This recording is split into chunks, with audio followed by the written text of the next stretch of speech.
Je vous propose donc de commencer notre balade photographique, encore une fois autour du thème la composition créative au-delà des règles. J'aimerais dans un premier temps vous proposer une petite piqûre de rappel autour d'une des règles les plus connues, qui est donc la règle des tiers. Alors des règles de composition, il y en a quand même pas mal. Attention, je parle bien des règles donc reconnues par le métier, par le monde de la photographie, qui sont enseignées dans les écoles de photographie. Je ne vous parle pas des règles un peu farfelues qu'on voit apparaître sur les réseaux sociaux ou sur les chaînes YouTube. Je parle vraiment des règles photographiques. Alors, je ne vais pas énumérer ici, comme je vous l'ai dit, toutes ces règles de composition. Vous les trouverez très facilement, soit sur Internet ou sur des livres, etc. Et encore une fois, l'esprit de cette formation est tout simplement de dépasser ces règles-là. C'est très important de les connaître, donc étudiez-les, mais encore une fois, ce qui est intéressant, c'est de les intégrer à notre réflexion photographique, car ça peut être très intéressant, encore une fois, comme base de réflexion. Et ça, c'est la règle. Si ces règles de composition vont à l'encontre, en gros, de votre réflexion photographique, de votre envie de raconter votre propre histoire, il faut donc les dépasser. Donc, dans un premier temps, je vous propose de découvrir les règles des tiers, et après, on commencera notre balade photographique au-delà, bien sûr, des règles. Donc, comment fonctionne cette règle des tiers? Comment structurer nos images sur la base de cette fameuse règle des tiers? C'est très simple. Vous avez deux lignes de force, une ligne de force supérieure, la 0,1, et une ligne de force basse, la 0,2. Donc on a trois bandes horizontales, et ensuite vous avez deux lignes de force verticales, donc une ligne de force de gauche, la 0,1, et une ligne de force de droite, la 0,2. C'est-à-dire que l'image est séparée, encore une fois, par un tiers, deux tiers, trois tiers, horizontalement et verticalement.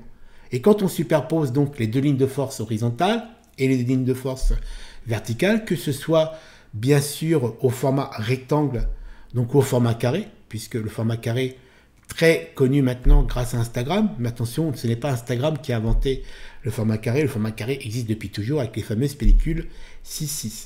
On se retrouve donc, quand on additionne les deux lignes de force verticales et horizontales, avec 9 rectangles ou 9 carrés.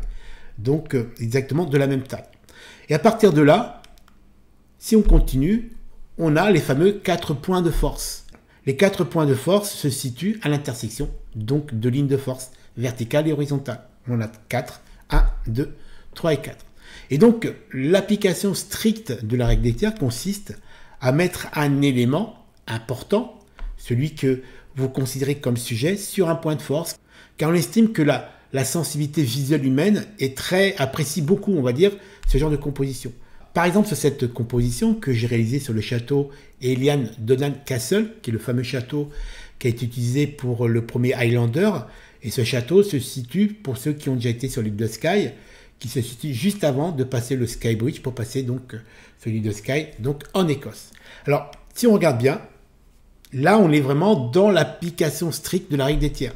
Mon sujet, puisque encore une fois, je vous le répète, l'utilisation de la règle des tiers consiste, encore une fois, à mettre votre sujet, ce que vous considérez comme un sujet principal, sur un point de force, car ça le met en avant, ça le valorise. Et donc, si on décortique cette composition, j'ai placé l'horizon du lac sur une ligne de force supérieure pour avoir un tiers horizon et ciel et deux tiers premier plan.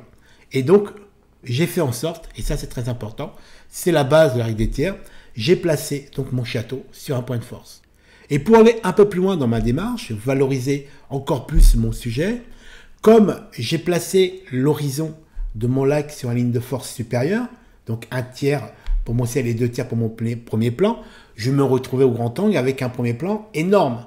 Et donc c'est très important, quand c'est comme ça, d'enrichir votre premier plan. Ne pas proposer un premier plan totalement vide d'intérêt. Donc dans ma réflexion, dans ma recherche sur le terrain, mon travail de composition, j'ai trouvé toute cette texture, ces roches granitiques avec les algues et de l'eau. Et donc je me suis dit, voilà, je vais composer, donc enrichir mon premier plan en intégrant toute cette matière. Et donc je me retrouve avec un premier plan non seulement qui est très riche en termes de texture, mais en plus si on regarde bien, il part du bas à gauche et il nous guide vers le sujet, vers le château. Et donc là on est vraiment dans l'application stricte de la règle des tiers. Alors attention, ça fonctionne très très bien. Ce n'est pas une critique, encore une fois. Dans le doute, basez-vous sur cette fameuse règle ou les autres pour, en fin de compte, avoir une base de réflexion, une base de travail de composition autour de votre sujet. Donc, vous voyez, on a quand même une composition qui est très dynamique avec un premier plan très riche, très texturé. On a bien sûr une belle lumière rasante qui a valorisé toute cette matière, et tout ça dans le but, encore une fois, de guider le regard vers le château. Cette fameuse règle des tiers fonctionne aussi en vertical, donc en portrait. Vous voyez par exemple ici sur la photo de gauche qui est sur le pont des Arts à Paris, j'ai volontairement placé le lampadaire donc sur une ligne de force supérieure. Quand vous appliquez une règle des tiers, soit vous placez votre sujet sur un point de force, comme c'était le cas donc de cette photo donc réalisée sur Eliane Donald Castle, soit vous placez un élément sur une ligne de force, c'est le cas par exemple sur la gauche, au niveau donc du pont des Arts, le lampadaire sur une ligne de force donc gauche, qui couvre en fin de compte 2 points de force. Et à droite, la même chose, la tour Eiffel placée sur une ligne de force. Vous voyez, on peut travailler cette fameuse règle de composition soit en portrait, soit en paysage, soit au format rectangle, soit au format carré. Ça fonctionne très très bien.